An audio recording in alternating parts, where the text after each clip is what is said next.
Hey, this is Micah, the Happy Trekkers channel. Thanks for joining. This is just one small part of a longer video, so make sure you go to the description and click the link so you can watch the entire thing. I think you're going to enjoy it.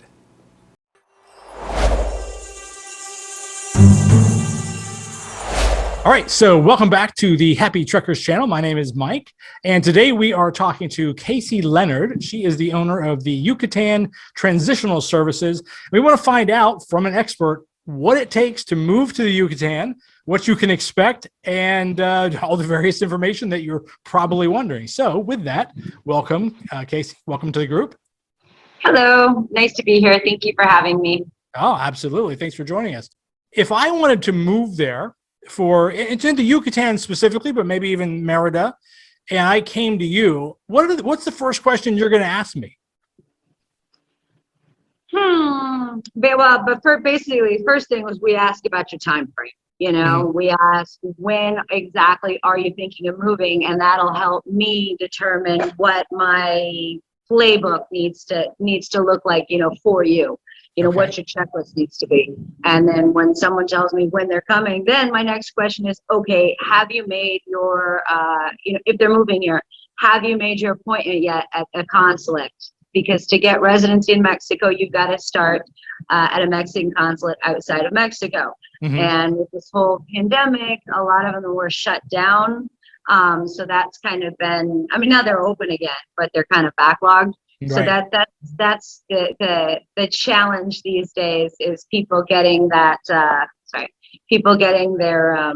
their initial appointment. But yeah, basically the first question is, what's your timeline looking at, and have you talked to the consulate yet? And there's Mexican consulates kind of scattered throughout the United States, right? Oh yeah, there's everywhere.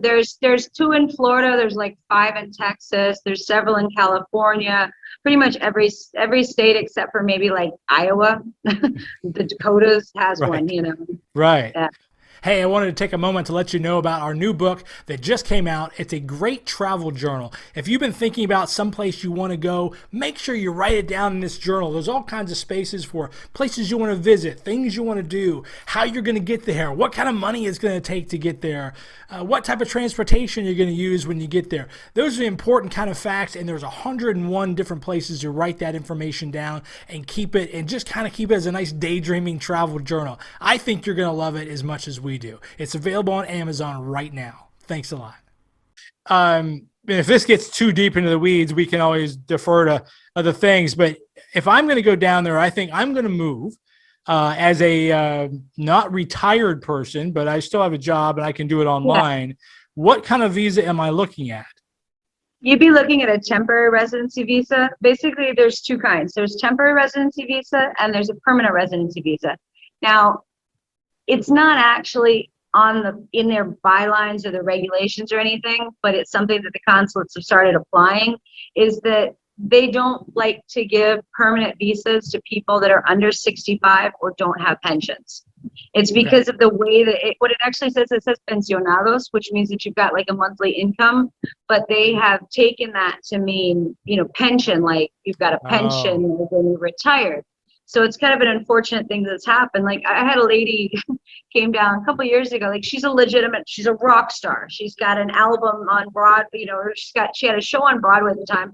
She's got a record out right now that's like on the top 10. She's a damn rock star. And she went to California to get her approved. She's 65, so she was real big in the 80s, but she's still around and relevant. Not saying her name, but she lives just a couple blocks from here. And she tried to apply for permanent residency and they told her no because she doesn't have a pension. She's like, you can Google me, I've got money. They're like, no. So she had to get temporary residency and then you reapply, that you extend that base, you renew it. And eventually that will turn into permanent residency after 4 years. So it's not a big deal. How long is the initial period? Well, the process, right? You make the appointment at the consulate in the States, okay? Mm-hmm. What they're really looking for is that you're financially solvent, right? So that you can support yourself. The exact amount varies from consulate to consulate, even though it's not supposed to. Welcome to Mexico, land of the arbitrary.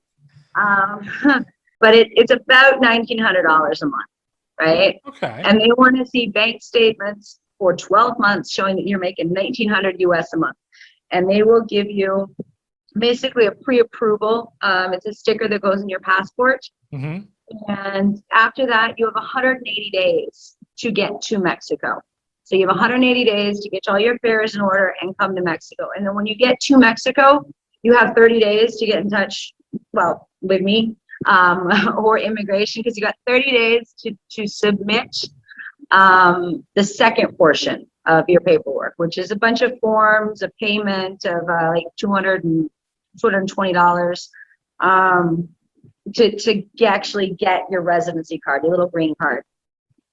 And the temporary residency, the card is good for 1 year, after which you can renew it for 3 more years. Like you can renew year by year, but pretty much everybody renews it for 3 years. And then when those 3 years are up, you do a change of condition for time served, and you get permanent. And then that one never expires.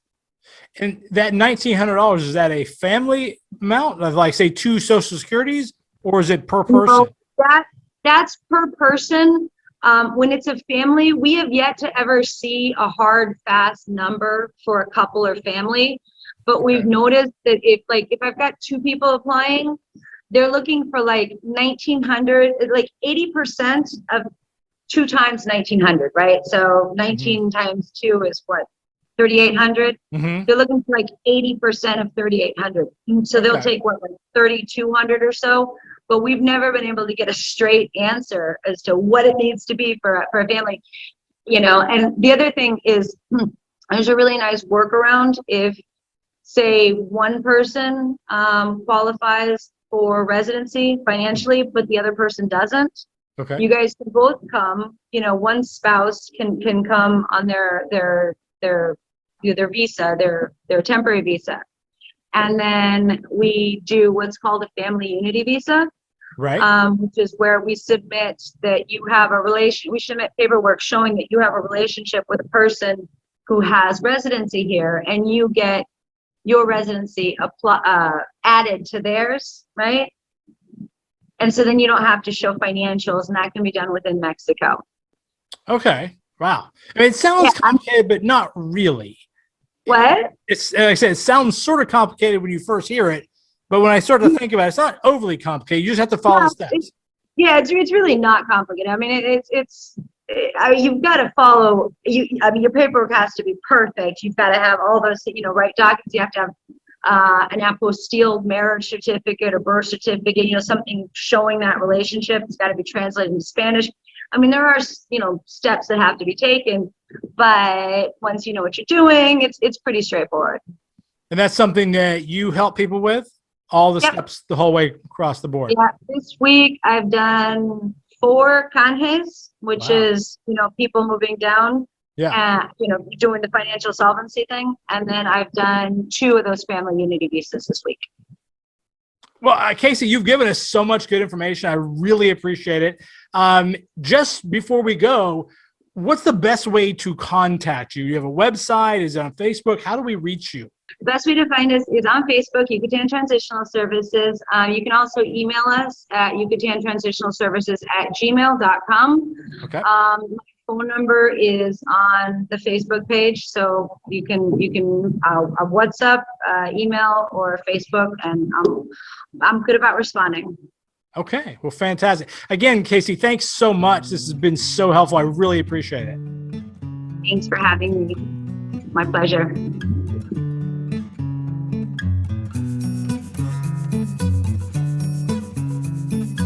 Hey, I really hope you liked that video. Why not check out some of the other great videos on this channel? And in the meantime, don't forget to subscribe and hit the bell so you get notified every time we upload a new video. Thanks a lot, and keep on trekking.